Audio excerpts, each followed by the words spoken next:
some more.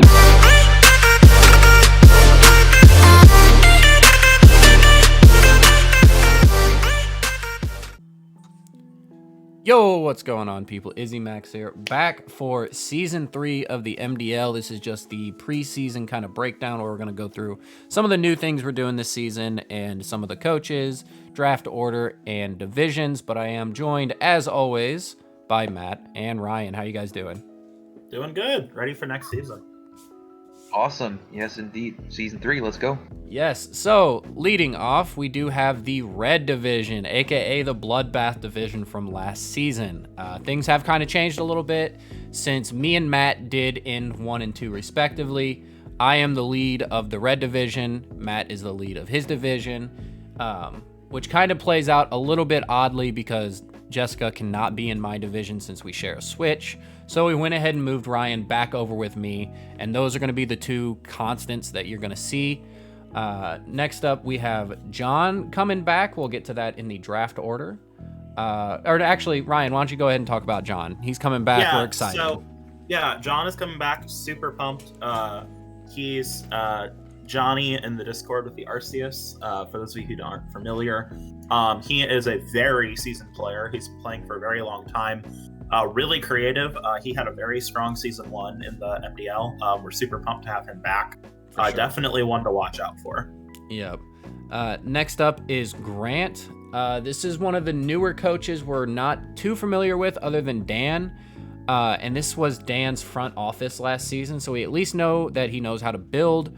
Dan says he knows how to battle, so drafting is going to be kind of the newer experience for him, but I'm super excited to have him here and kind of ready to see what he can do. I know Ryan, as being front office first and then coach, you can kind of hit this appeal some it's a little different. I feel it's a little different going from the front office to the fielding, but I think he'll do pretty well. And then next up, Matt, I'll let you talk more about the blue division, but next up we have hold on, we Dark missed King. one.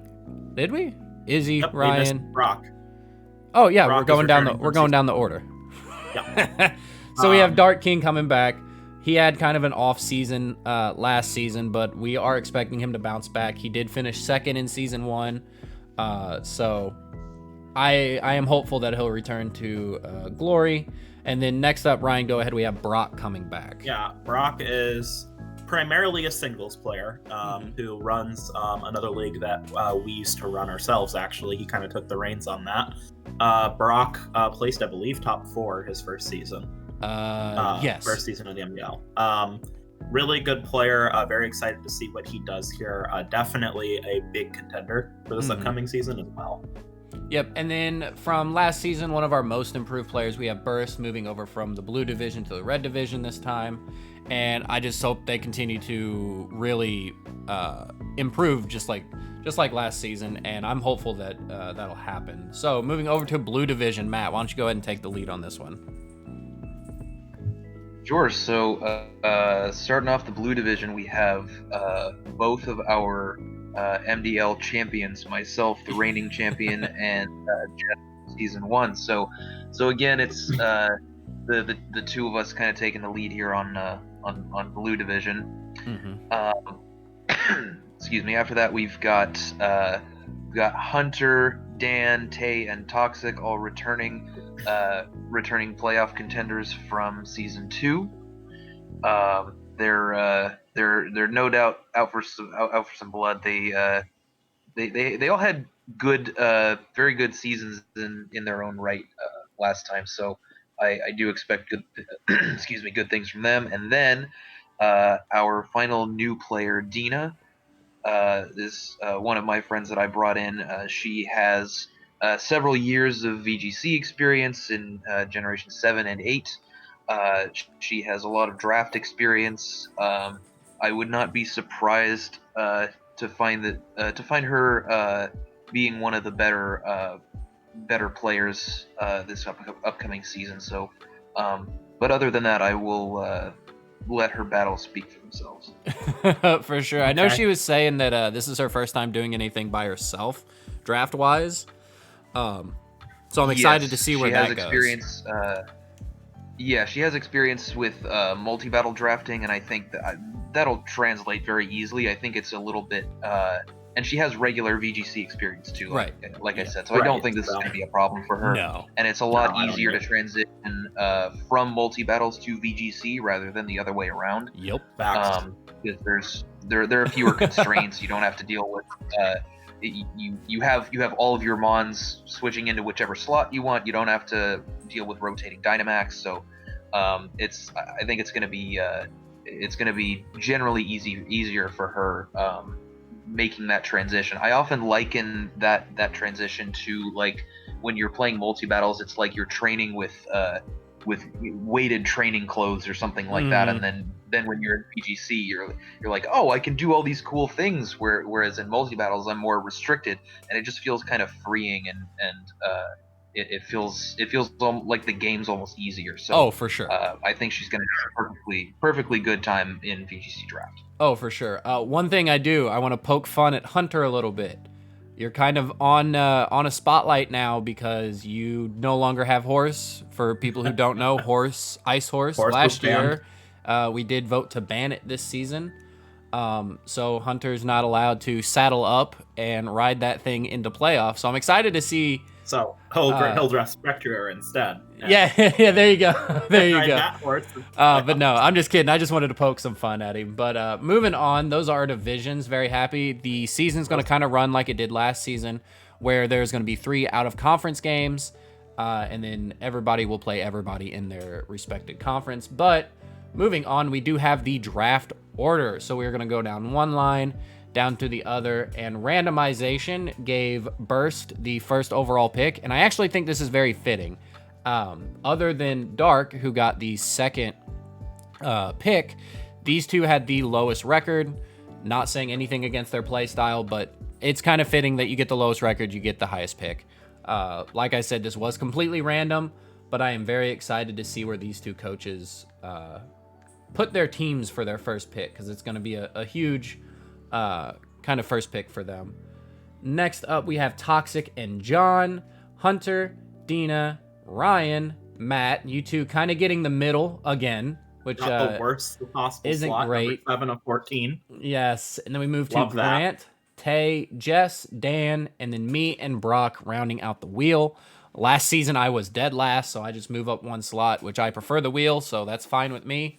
Anything that sticks out to you guys on this draft order? Like, where are you excited to see some picks fall?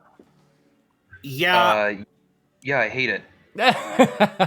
I'm very interested to see how, especially those first 4 picks go. The Burst, Dark, Toxic, John. I just don't know what's gonna happen there, because those players, like, they're all very aware of what are like very solid mods, but like the first like 4 or 5 picks, like that's like, I feel like by around Hunter, Dina, we should have a decent idea of what's going to be kind of available for the later half in terms of some of those tier 1 picks or high value tier 2 picks. But those first couple are really going to kind of determine how that draft feels out. So I'm really interested in that. Yep. Matt, any input? Yeah, I mean, now that you mention it, I agree with Ryan. That I'm very curious to see how this first group of picks plays out. I feel like maybe for some players it might be more predictable to see the direction they go in might be a little bit more predictable. This first group is less like that. I'm really not sure how this is going to go, but I'm curious to find out. For sure. So moving on, this is something new. Of course, we do have our weekly hosts, which are me, Matt, and Ryan. But now we did extend to two extra coaches. We are running 14 instead of 12. So we decided to actually split the divisions up, kind of make it easier on everybody with jobs, school, and all that. So Matt, why don't you go ahead and talk about your hosts, and then me and Ryan will talk about kind of our side of things. Sure, yeah. So we've got three hosts coming from each division. There's me, of course, being one of our regular hosts from first 2 seasons. And then we have both Dan and Hunter, who this past season started. They got a little bit more content oriented with their battle replays. Hunter, I know, got into that a little bit later. I think it took a while for him to get a hold of a capture card, but they both started doing post commentary over their battles. We really liked the way that they played, the way their seasons went. They're both playoff contenders, and based on their commentary, we thought they were competent players, and we felt that they were both deserving of a spot as a couple of our analysts. So I think it worked out with who got placed in each division too. So Right, should be good. Looking forward.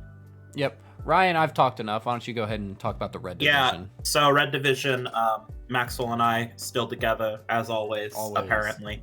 I'm trapped. Help me. And then we have Johnny, who's also taking it on. I know that Johnny did not play last season. He was pretty busy with his teaching, but he's going to have a lot of time to dedicate to this. Very funny guy. Tons of VGC draft experience, like just a ton of it, and a really different perspective on things. Maxwell and I have also been friends with him for a long time now, so that should be pretty good for us.